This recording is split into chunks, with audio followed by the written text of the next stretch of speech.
विधानसभा चुनाव में शक्ति प्रदर्शन एवं नेताओं की सभाओं ने जोर पकड़ लिया है और पार्टी नेताओं बड़ी बड़ी सभाओं के माध्यम से जनता से जुड़ने लगे और अपनी अपनी जीत का दावा कर रहे हैं। विधानसभा चुनाव के पूर्व मुख्यमंत्री दिग्विजय सिंह भी 30 अक्टूबर को दतिया पहुंचे और कांग्रेस प्रत्याशी राजेंद्र भारती का नामांकन दाखिल में शामिल हुए। बता दें कि मध्य प्रदेश के पूर्व मुख्यमंत्री दिग्विजय सिंह विधानसभा चुनाव को लेकर 30 अक्टूबर को दतिया पहुंचे।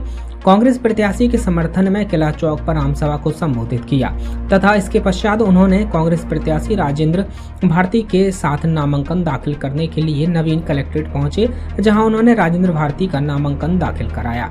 इसके पूर्व किला चौक मैदान पर पूर्व मुख्यमंत्री दिग्विजय सिंह ने गृह मंत्री के विधानसभा क्षेत्र में लोगों को संबोधित करते हुए कहा कि दतिया जिले में जिला प्रशासन गृह मंत्री के दबाव में काम कर रहा है, जबकि अधिकारी एक लोकतंत्र में सत्ता पक्ष एवं विपक्ष के दोनों की बातों को सुनता है और कानूनी तरीके से काम करते हैं, लेकिन इसके विपरीत जिला प्रशासन गृह मंत्री के दबाव में काम कर रहा है।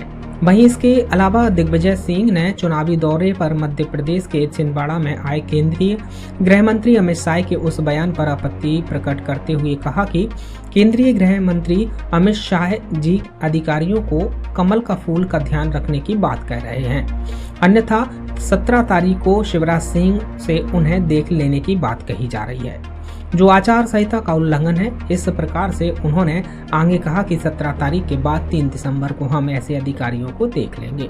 वहीं कार्यक्रम में शामिल होने पूर्व दतिया पहुंचकर सत्ता की देवी मां बंगलामुखी का आशीर्वाद लिया एवं महाभारत कालीन बनखंडेश्वर महादेव का जलाभिषेक कर आशीर्वाद प्राप्त किया तथा किला चौक पर सभा के दौरान दिग्विजय सिंह के सामने भाजपा के प्रमुख लोगों के साथ करीब सैकड़ों भाजपा कार्यकर्ताओं ने कांग्रेस की सदस्यता ग्रहण की, जो भाजपा को एक बड़ा झटका।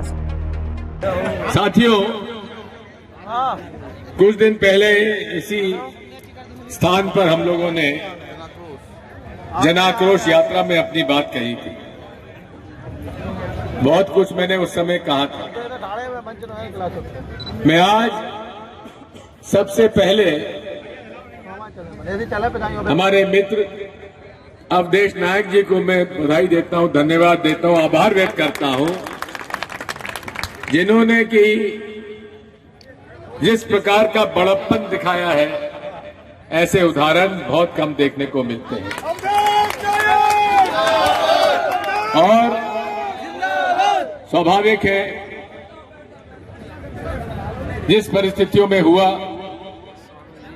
उसके अंदर ग्लानि, क्षोभ, इन सब बातों का होना स्वाभाविक है, लेकिन उसके बावजूद भी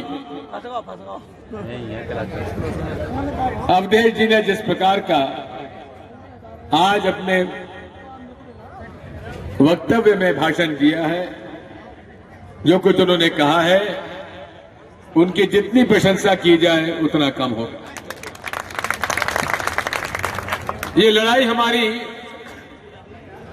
लोकतंत्र की है।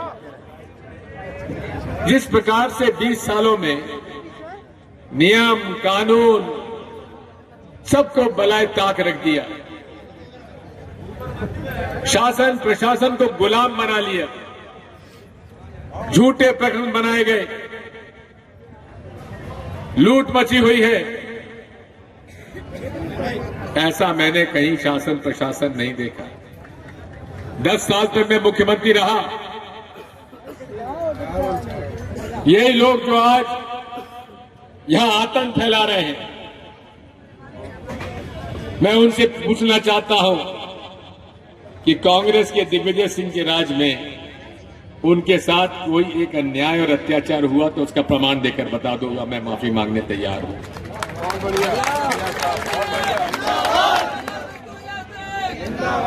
शासन प्रशासन पक्ष और विपक्ष दोनों का होता है। लोकतंत्र में ये हमारा फर्ज होता है कि हम हर तरह से नियम और कानून का पालन करें, और सरकारी कर्मचारी अधिकारी किसी के गुलाम नहीं होते हैं, वो भारतीय संविधान से जुड़े होते हैं। लेकिन यहां पर तो जो हालात मैं देख रहा हूं, विशेषकर दतिया, खुराई, खुरई,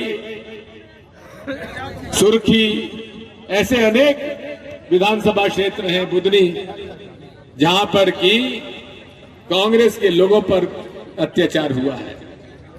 राजेंद्र भारती का परिवार पर झूठे प्रकरण बनाए गए, लगभग 12 लोगों को जेल भेज दिया गया।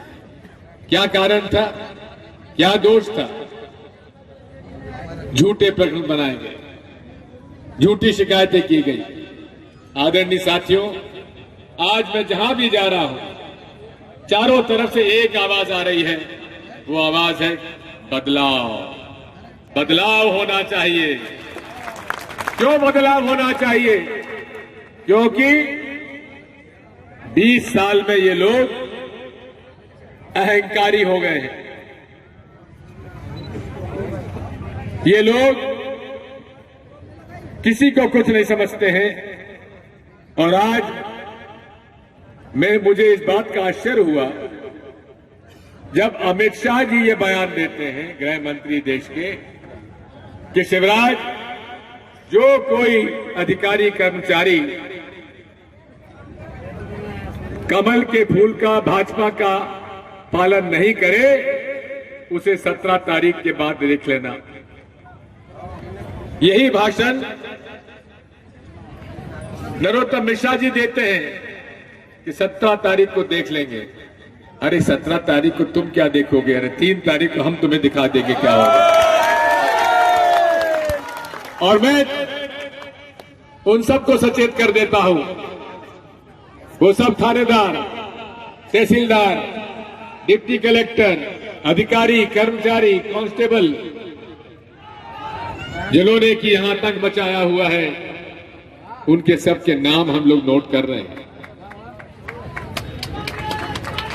साथियों, शिवराज सिंह चौहान ने 21,000 घोषणाएं की हैं।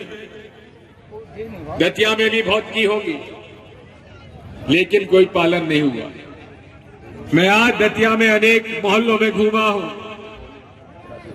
20 साल में भाजपा के राज में क्या विकास हुआ देख लीजिए। अरे उन्नाव सड़क पे जाके देख लीजिए क्या हालत है। किसी सड़क पे चले जाइए, केवल ठेकेदारों से पैसा वसूली के अलावा दूसरा कोई काम नरोत्तम मिश्रा जी ने नहीं किया। और मैं आज इस अवसर से कहना चाहता हूं कि आज इस देश में क्या हालात हो गए हैं। देश के 70 परिवार ऐसे हैं जिनके पास इतनी संपत्ति इकट्ठी हो गई है जितने की भारत के का बजट होता है, उतनी संपत्ति 70 परिवार के पास हो गई है, जिनका समर्थन मोदी जी को है। अब आप बताइए, मोदी जी इन 70 परिवारों के लिए नीति का नियम बनाएंगे या गरीबों के लिए बनाएंगे? 9 साल में 25 लाख करोड़ का कर्जा माफ हुआ है मोदी जी के राज में। 25 लाख करोड़। इसमें एक भी अनुसूचित जाति, जनजाति, पिछड़ा वर्ग, महिला, गरीब का कर्जा माफ नहीं हुआ। किसी किसान का कर्जा माफ नहीं हुआ, किसी मजदूर का कर्जा माफ नहीं हुआ, किसी छोटे मध्यम व्यापारी का कर्जा माफ नहीं हुआ। लेकिन बड़े बड़े उद्योगपतियों ने हजारों करोड़ रुपए लूट कर विदेशों में भाग गए, लेकिन नरेंद्र मोदी जी ना तो काला धन वापस ला पाए, ना भगोड़ों को वापस ला पाए। ये नरेंद्र मोदी जी का शासन है। दतिया से यूडी न्यूज के लिए विनोद कुशवाहा की रिपोर्ट।